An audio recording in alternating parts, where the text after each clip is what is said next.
Dzień dobry Państwu, witam w kolejnym odcinku cyklu Filmy, które kochamy, a dzisiaj pozostajemy w temacie plenerów i to nie byle jakich, bo plenerów warszawskich i to z początku wieku. Zapraszam serdecznie.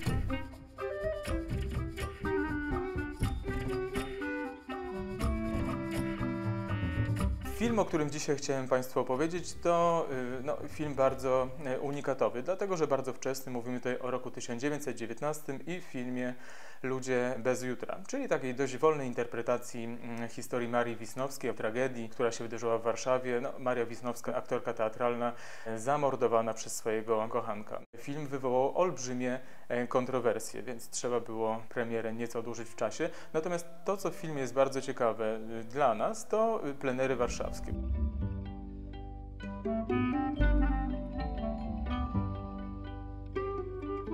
Należy zacząć chyba przede wszystkim od tego, co nie istnieje i czego dzisiaj już nie możemy zobaczyć, czyli teatr letni, który znajdował się w Ogrodzie Saskim. Dlaczego teatr letni? Być może dlatego, że z pewnego sentymentu głównej bohaterki, Haliny Bruczówny, która przecież w 1913 roku właśnie od teatru letniego, który prezentował lżejsze sztuki teatralne, rozpoczynała swoją karierę i tutaj też nakręcono większość scen, które dzieją się, można powiedzieć, w tym teatrze, który w filmie widzimy.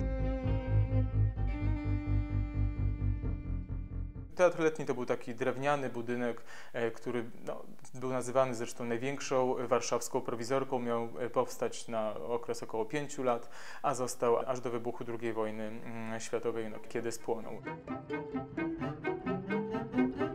Same plenery zazwyczaj projektowało się w ten sposób, żeby były bardzo blisko siebie, czyli w zasadzie wystarczył jeden dzień zdjęciowy, żeby, jak to się mówiło, zdjąć wszystkie ujęcia. I tutaj rzeczywiście to widzimy, że poruszamy się tylko i wyłącznie w obrębie placu teatralnego, łazienek i Ogrodu Saskiego. I widzimy chociażby ujęcia z kolumnadą Teatru Wielkiego, które do dziś w zasadzie są one niezmienione. To, co ciekawe, to to, co widzimy trochę w głębi kadru i tutaj na przykład jest gablota umieszczona na gmachu teatru ze zdjęciami Maurycego Pusza. To był fotograf teatrów rządowych, czyli on wykonywał wszystkie fotosy dla teatrów, jest też autorem jednego z najbardziej znanych zdjęć Heleny Modrzejewskiej. Innym ciekawym plenerem to oczywiście jest ujęcie placu teatralnego, ale z widokiem Pałacu Jabłonowskich, czyli późniejszego ratusza miasta Warszawy, gdzie prezydent Starzyński urzędował przez długie lata. Całość oczywiście bardzo się zmieniła, jeżeli chodzi o sam plac. Dzisiaj jest tam wielki parking, wtedy mieliśmy tam wielki park.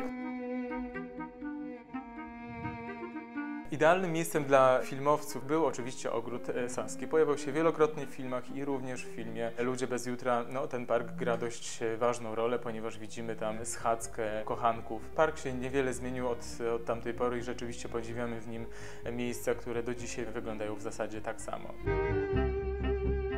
Film Ludzie bez jutra jest pewnym przełomem, jeżeli chodzi o plenery w kinematografii polskiej. Niewiele tych wczesnych filmów możemy podziwiać, natomiast to, co się zachowało, widzimy, że z plenerami był pewien problem, dlatego że one zawsze były bardzo teatralne. Tam nie było ludzi i zresztą pisał o tym Pola Negri jakby o genezie, dlaczego tych ludzi nie było, dlatego że oni po prostu przeszkadzali. Ta kamera była na tyle interesująca dla gapiów, że zawsze gdzieś w tym kadrze mogli się znaleźć. Natomiast Aleksander Herz, tworząc Ludzi bez jutra w 1919 roku, postanowił jednak unowocześnić swój warsztat, zerwać z tą tradycją teatralnych plenerów i pokazać miasto takim, jakim było naprawdę. I rzeczywiście to w Ludziach bez jutra widać, to rzeczywiście w tym filmie wyszło. Widzimy ulice pełne ludzi, widzimy dorożki i widzimy Warszawę taką, jaką dokładnie była w roku 1919. Absolutny unikat. W tym odcinku to już wszystko. Do zobaczenia w kolejnym programie z cyklu Filmy, które kochamy.